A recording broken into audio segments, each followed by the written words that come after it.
Hello and welcome to the Capacity Asia preview. My name is Jack Haddon and I'm joined by my fellow reporter at Capacity Media, Malik. Hi, everyone. And Vanessa Barbe, who's the managing director of Capacity. Hi, everyone. Vanessa, you're both heading out to Singapore for Capacity Asia next month. And I'm looking forward to hear about what you guys have got planned for the trip and what everyone attending the show can look forward to as well. But why don't we start with a little bit of background? So Vanessa, what can you tell us about the history of Capacity's events in Asia? What's going to make this year special? Sure. So Capacity Asia is one of Capacity's longest standing events. It began as an event for the carrier industry to buy and sell voice, data, and internet services. But as the industry evolved, it transitioned around, I'd say, 2016 to become a wider connectivity event, attracting data centers, cloud service providers, content service providers, satellite operators, and even investors today. So now we're in our second year in Singapore, but pre-COVID, the event's been held in Macau, Hong Kong, Bangkok, and Kuala Lumpur. So we've moved around a fair bit over the years, which has enabled us to develop some great relationships across different markets. And back to your question around what's going to make this year special. Well, firstly, we're in a new venue, the Shangri-La, and we know how important location is to our attendees in terms of the ease of locating meetings with clients and prospective new partners. And the Shangri-La will offer just that. So we're really excited to amplify the overall on-site experience this year. We're also excited to unveil a series of new conference sessions. We've got over 70 speakers confirmed this year, covering everything from 2024 predictions, headwinds, and tailwinds to the impact of AI. And new for 2023, we're thrilled to support the Data Cloud Leadership Summit in collaboration with Data Cloud, which is the leading organizer of senior-level data center and cloud events worldwide. It's by invitation only on Monday, the 11th of December for decision makers across the digital infrastructure landscape. They'll give everyone a taster for their new launch, which is coming up in Singapore on the 22nd and 23rd of April, 2024. Yeah, I think I saw we released like the schedule of events for next year earlier today. So hopefully everyone got the chance to check that out by the time you're listening to this. But yeah, that's just one, I think, of the really exciting new events that are coming, as well as some familiar favorites like Capacity Asia and ITW, of course, back again. I guess like kind of with Asia in mind specifically, we've written a lot about the region in the Capacity newsletter recently. It's the largest data consuming region in the world, mainly driven by India and China, but there's massive investment in digital infrastructure in places like Indonesia, Philippines, Thailand, Vietnam at the moment, to name just a few. But what are some of the trends that you're seeing and some of the stuff that you've been kind of like working on and talking to people about, and what should people keep an eye out for at the event in terms of some of the content and the conversations they can expect to be having? Yeah, of course, Asia's a massive region for us to cover. I recently moderated a panel at Data Cloud, ESG, discussing kind of ESG strategies across the region. And the conclusion was that Asia is going to have a massive impact on reducing greenhouse gases moving forward. I'd say sustainability and ESG is one of the main trends. Separately, you mentioned there's been several investment agreements with the likes of Laserlight, Inligo Networks, and Singtel. There's a lot more investment opportunities moving forward, I think, across kind of several countries in the region, including the likes of Malaysia, Singapore, China, and India. Key trends, I'd say AI is another key trend, obviously, because we can't seem to go 1 week without writing a story about AI. And I think one day, really. Yeah, literally. And I think it's also big for Asia because businesses are basically trying to leverage it and not get left behind. I'll be moderating a panel on AI on the 13th, and separately there's going to be one on satellite on the 12th that I will also be moderating. So yeah, look forward to those, and I'd say those are the key trends. Vanessa, do you have anything to add on that end? Yeah, I'd probably just add, I'm also moderating a panel next week on messaging and SMS. So I'm really happy to give you guys a quick snapshot of what to expect, because I know SMS often gets overlooked by some of our data center cloud, AI, or digital infrastructure-led topics, but it is equally an important revenue generator for our market.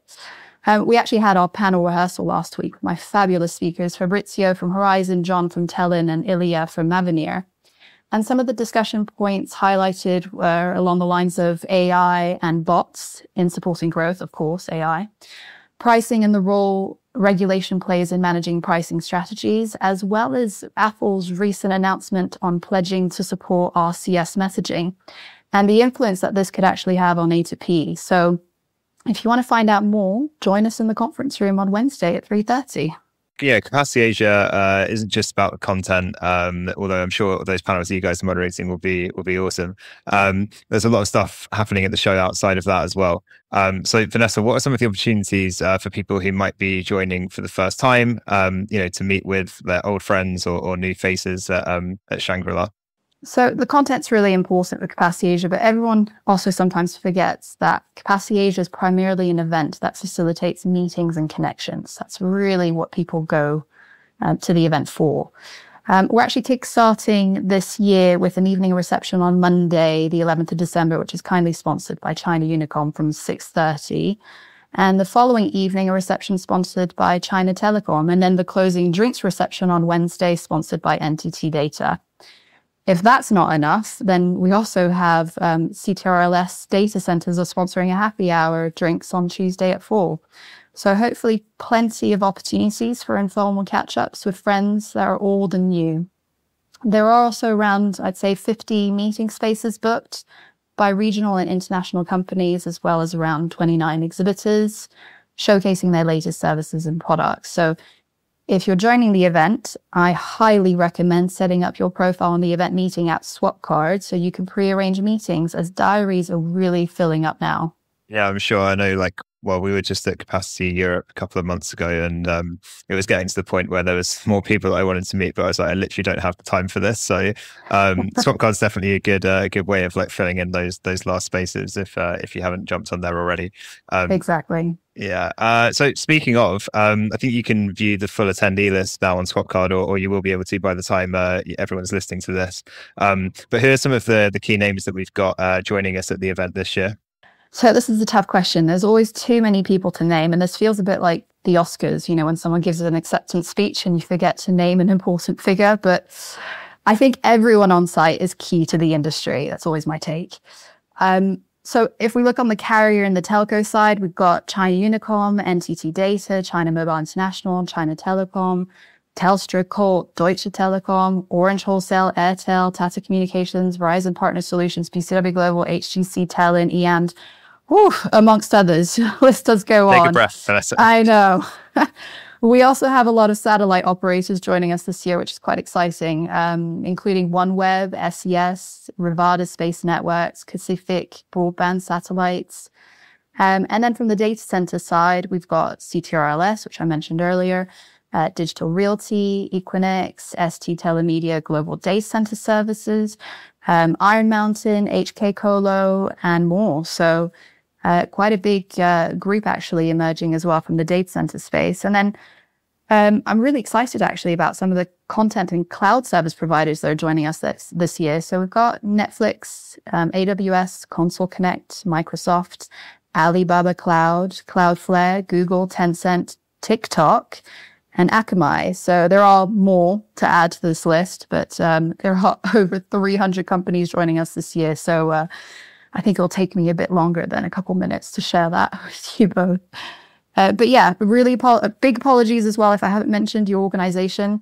But I'm really looking forward to seeing everyone next week. Yeah, just a reminder, you can check Swapcard again if you did want to see that full list and check out who you have the opportunity to meet. Well, unfortunately, I'm not going to be in Singapore this year. I was in the same hotel as Capacity Asia last year, but running one of our other events, so I did get to pop down there, and I had a great time, kind of just checking out Singapore, all there is to do there.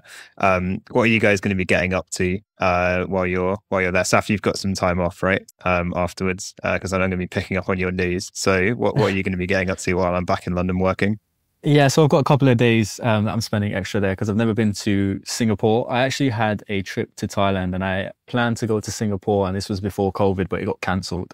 So I'm going to be making up for lost time. I've heard that there's a cool Avatar Garden over there, which I'm looking forward to going to see. But I've checked the weather for next week, and it's not looking great. It's going to be, oh no, yeah, it's going to be hot, but it looks like it's going to be raining, Vanessa. But yeah, I need to bring my umbrella. Yeah, okay, yeah, good reminder. You do. But yeah, like I said, I'm open to recommendations as I know you guys have been there before. Well, not many people know this about me, but I was born in Singapore, so I'm really excited to. Yeah, I was born. I grew up in Asia, so I was born in Singapore. Then I spent 7 years in Hong Kong, and then 9 years in Japan. Oh, wow. So Asia's actually home. So I'm super excited to go back to my early childhood roots.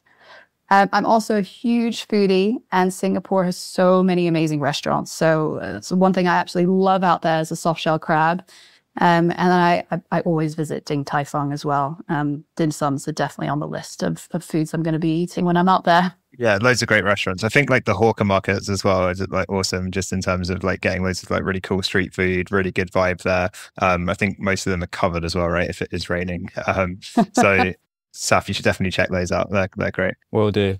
Thanks for listening, guys. Hopefully you found that useful, and hopefully you'll have equally as exciting activities planned while you're in Singapore around all the meetings and networking that will be taking place at the show itself. But yeah, this has been the Capacity Asia preview. Thank you very much for listening. Saf and Vanessa will see you next week, and hopefully we will see you back on the podcast soon. Sounds great. Thanks, Jack. I look forward to seeing everyone next week. Thanks, everyone.